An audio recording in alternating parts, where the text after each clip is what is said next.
Hey guys, it's Danny, and today I am showing you the most delicious way to roast your sweet potatoes. Now, just to be clear, there are several different varieties of sweet potato. You have sweet potatoes like this guy, who tend to be a little more light and pale, and then when it's cooked, they're a little firmer and more nutty in flavor. And then you've got sweet potatoes like this. They're more golden and orange. They're also called yams, and when they're cooked up, they tend to be a little softer and sweeter. But for the sake of this recipe, either of these and pretty much any other variety of sweet potato will work beautifully. And as a matter of fact, what I love to do is a combination. The first thing I do is give them a good rinse under some cold water. I'm not going to be removing the skins for this recipe because that's where all the nutrients are, and they're really good and crispy when they cook up. So make sure you get them nice and clean. Then I bring them over to the board and I'm going to trim off each end. Then if it's a big potato like this guy, I'm going to cut it in half, then stand it up and then come up over the top and push straight down so I have two big boards. Then I'm going to slice them into 3 pieces and come back across the other way to make these nice big hearty chunks. Now for these guys, because they're a little bit smaller, what I'll do is trim off the ends, stand it up, cut it in half. Then I'm just going to cut them in half lengthwise again because that's all we need to do to get those big fat chunks, and then boom, boom, boom.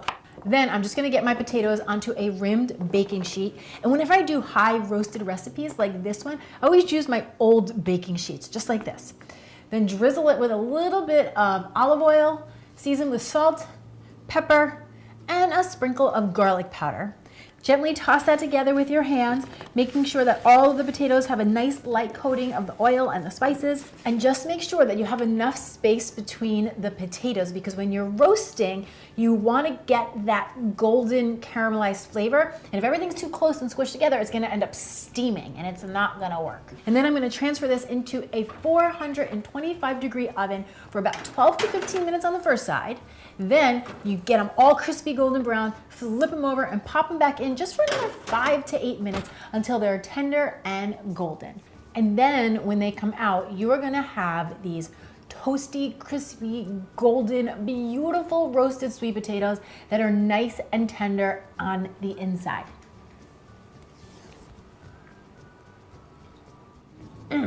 Dare I say that these are even better than French fries. When I make them for my kids, I serve them with a little ketchup on the side and they eat the entire plate. I mean, you could really serve these as a side dish to anything you're eating, and they are also delicious with eggs. I'm gonna leave all the details down in the description box below, so make sure to check that out. Give this video a big thumbs up, and thank you so much for watching. I'm Danny Spies. I'll see you back here next time with some more clean and deliciousness. Cheers! Sweet potatoes, also known as yams. Oh, am I on camera? Yeah. Oh, sorry. Let's do that again. I wasn't looking, was I? Those are really good.